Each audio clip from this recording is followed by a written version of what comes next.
Miranda. This is Coach Miranda Miner, and our topic for today, as our third installment on our 5-minute learning series, is about relative strength index.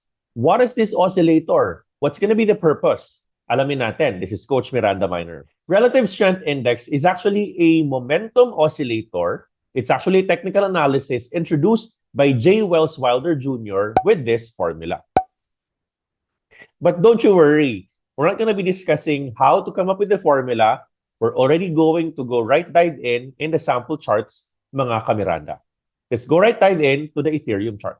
There are three important components of RSI, namely overbought, oversold, and the RSI 50. Once the RSI of the particular asset is overbought, there's a tendency for the price to correct, therefore it can go down.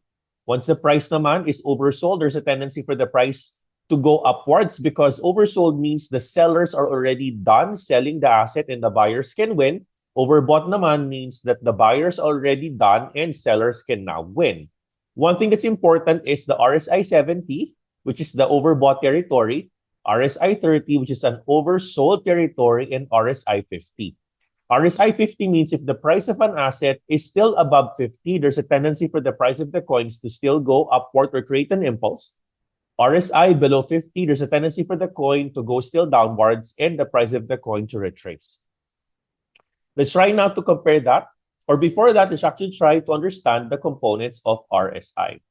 What I normally do is on the inputs, I change it from 14, I make it to 30 for it to indicate a 30-day period, 30-day cycle. And then the style, I'm going to unclick RSI-based moving average. After that, let's just try to compare the price of the asset after understanding RSI. One thing you will notice is that when the price of an RSI is already overbought, eventually the price of the coin retraced and went downwards up until the oversold territory. And when the price of the coin reached the oversold territory, then it reversed and created an upward movement. One thing you need to remember is that when the RSI is still above the RSI 50, and even if it's on a downward trend, there's a tendency for the coin to create impulses like this. It can create an upward trend, right? And if it's already below 50 territory, there's a tendency for the coin, even if it's going downwards, upwards rather, there's a tendency for the coin to still create retracements like this or this. But after that, the tendency of the coin above 50 can now create an upward movement like this upon breaking out on the 50 territory. One thing you need to remember, Kamiranda, is that RSI cannot stand alone. It needs to come with another indicator, which is your MACD or especially your support and resistance levels and Fibonacci's. The similar approach with moving average convergence divergence, there's tendency for the price to create higher high, but MACD cannot agree. It's the same thing for RSI.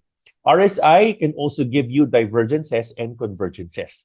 To learn more about that, please visit back our episode number 2 where I spoke about moving average convergence divergence, which you can also apply on your RSI.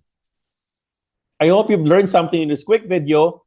Please don't forget to click on like and subscribe. Maraming salamat po, and I love you 3,000. And of course, pwede mo nang sabihin, ngayon, alam mo na. Subscribe, like, follow, and share. Sige na please, Ka Miranda.